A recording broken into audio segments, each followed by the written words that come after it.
በስመ አብ ወወልድ ወመንፈስ ቅዱስ አሐዱ አምላክ። ይቅርታው ቸርነቱ በእውነት ለሁላችን ይደረግልና ጌታችን አምላካችን መድኃኒታችን ኢየሱስ ክርስቶስ ያደረገው ተአምር ይህ ነው። ከዕለታት በአንዲት ቀን ጌታ ኢየሱስ ክርስቶስ ወደ ኢየሩሳሌም ወጣ። ከዚያም ወደ ቤተ መቅደስ ገባ። ከእርሱም ጋር ብዙ ሕዝብና ጻፍቶችም ሁሉ ነበሩ። አይሁድም እርስ በርሳቸው እየተነጋገሩ ስለ ቤተ መቅደስ ሕንጻ ስራና ውበት እያደነቁ ነበር።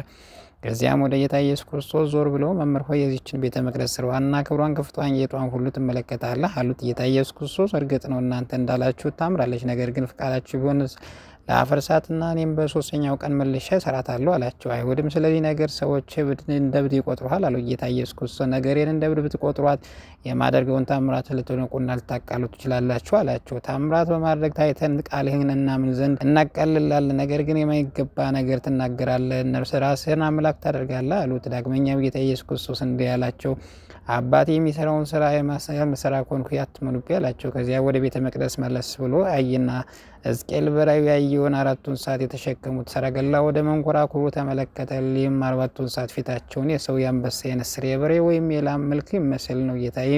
ጌታ ኢየሱስ ይህን ስዕል ምንድን ነው ብሎ ጠየቃቸው። እነርሱም ነቢዩ ሕዝቅኤል በራእይ ያየው ስዕል ነው ብሎ መለሱለት። ጌታ ኢየሱስ ክርስቶስ ይህን ስዕል ስነ ስርዓቱ ጠብቆ በመልኩ የተሳለ ስዕል አይደለም አላቸው። አዎን እርግጥ ነው እኛም ይህን እናውቃለን አሉ። ከዛ ጌታ ኢየሱስ ክርስቶስ እነዚህ በእንስሳ አምሳል የተሳሉ ስዕሎች ይናገሩ ዘንድ ባዘዛቸው ማናቸው ስራ በፍጥረት ሁሉ ላይ ስልጣን ያለው እግዚአብሔር ልጅ የሰው ልጅ እንደሆንሁ አታምኑም አላቸው። አይሁድም በእውነት ዛሬ ልብህ እንደጠፋ አእምሮም እንደዘነጋ ተረዳን፣ አንተ የዮሴፍ ልጅ ስትሆን ይህን ትናገራለህ አሉት። ጌታ ኢየሱስ ክርስቶስ እንደነገርኋችሁ ይህን ባልሰራና የእንስሳ ስዕሎች ያው ሆነው እንዲናገሩ ባላደርግ የዚህን ጊዜ ያነጸው ዮሴፍ ልጅ መሆኔን እናንተ ትናገራላችሁ፣ በትክክል ትረዳላችሁ አላቸው። እነርሱም እስኪ ስታደርግና ይህን ብታደርግ አባቶች ለዓለሙ ሁሉ መድኃኒት ነው ብሎ ተስፋ የሚያደርጉበት አንተ እግዚአብሔር ልጅ እንደሆነ እናምናለን አሉት። ጌታ ኢየሱስ ክርስቶስም ወደ ስዕሎች መለስ ብሎ እናንተ ጥንታዊ ስዕሎች እንስሳ መንፈስ በእናንተ ላይ አድሮ መንፈስ ስጋና ይሆናችሁ ካላችሁ ወደ እኛ አለንበት መሬት ወረዱ። ከዚያም ሁላችሁም አብርሃም፣ ይስሐቅ፣ ያዕቆብ ከቀድሞ ጀምሮ ወደ ሞቱት አባቶችና ልጆቻችሁ ሄዱና ተቀዳሚ ተከታይ የሌለ እግዚአብሔር ልጅ ወደዚህ ወደ ቤተ መቅደስ ትመጡ ዘንድ አዟችኋል ብላችሁ ነገሯቸው። ይልቁንም እኔን ማን እንደሆንሁ ወዴትስ እንደመጣሁና ወዴት እንደሚሄድን ለልጆቻችሁ ለአይሁድም ያስረዷቸው ዘንድ ወደዚህ ዓለም የመምጣቴን ምስራች ከሚያውቁ ነቢያት አንዱ ከእናንተ ጋር ይምጣ በሏቸው አላቸው። ጌታ ኢየሱስ ክርስቶስም እሊያ ስዕሎችን በተናገረ ጊዜ ኢየሩሳሌም ጨለማ ወረሳት፣ ታላቅ የምድር መናወጥም ሆነ። መብረቅም ተብለጨለጨ። ኢየሩሳሌም ሰዎች እየተገፋፉና በአፍጢማቸው እስኪዳፉ ድረስ ታላቅ አውሎ ነፋስም ነፈሰ። ከዚያ በኋላ ጨለማው ተወገደና እኒያ 4 እንስሳት ስዕሎች ከመሬት ወርደው ሲንቀሳቀሱ ሰዎች ተመለከቷቸው።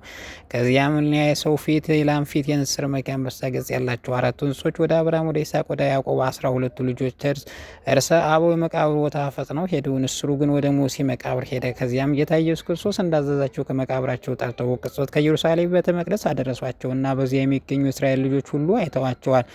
አብርሃም በሽበቱ ይስሐቅን ከሞቱ በፊት በሕይወት ስጋ ሳለ ይታወቅ የነበረው ምልክት ያዕቆብም የእግዚአብሔር መልአክ በረዳንም የካራን በረሃ የምትሆን የተገናኝቶበት ያደረገውን ግብግብና ትንቅንቅ ልዩ ምልክት አዩ። ሙሴ ፊቱ እያበራዩት ይልቁም በአንደበቱ ኮልታፋነት አወቁ። ይህን ሁሉ ከተመለከቱ በኋላ ከአይሁድ ወገኖች ብዙዎች አመኑ። በእውነቱም የእግዚአብሔር ልጅ ነው አሉ። ይቅርታው ቸርነቱ በእውነት ለሁላችን ይደረግልን አሜን። ጌታችን ኢየሱስ ክርስቶስ ከብቻው ኃጢአት በስተቀር ሰውን የሚሰራውን ሁሉ ይሰራልና በልጅነቱ እንደ ልጆች ይጫወት ነበር። ከዕለታት በአንድ ቀን ከጓደኞች ሕፃናት ጋር ሲጫወት በመስኮት የፀሐይ ብርሃን ገባ። አማኑኤል የተባለ ጌታ በእግረ ፀሐይ ላይ ወጥቶ ተቀመጠ። ከእርሱም ጋር የነበሩ ሕፃናት ጌታ ኢየሱስ ክርስቶስ በፀሐይ ጨረር ላይ እየተመላለሰ ሲጫወት ባዩ ጊዜ ከቤቱ ጣሪያ ላይ ወጥተው በፀሐይ ጨረር ላይ ዘለን እንቆማለን እያሉ ወድቀው ከእነሱ 7 የሚሆኑ ሞቱ። በዚያን ጊዜ ታላቅ ጩኸት ሆነ። የልጆች አባትና እናትም እየጮሁ ሄዱ። እናቱ ማርያም ይዘው ልጅሽ በምን ጥበብ ነው ከፀሐይ ጮራ ከእግር ፀሐይ ላይ የሚቀመጥ? የኛ ልጆች እሱን አይተው ወድቀው ሞተዋልና አልወነ። ከዚያ ጌታ ኢየሱስ ክርስቶስ ወይዘው ደበደቡት። እርሱም ለምን ትደበድቡኛላችሁ ብላችሁ ልጆቹ ስለገደልክ ነው አሉት። ጌታ ኢየሱስ ክርስቶስ ወደ ሕፃናት አስከሬን ሄድና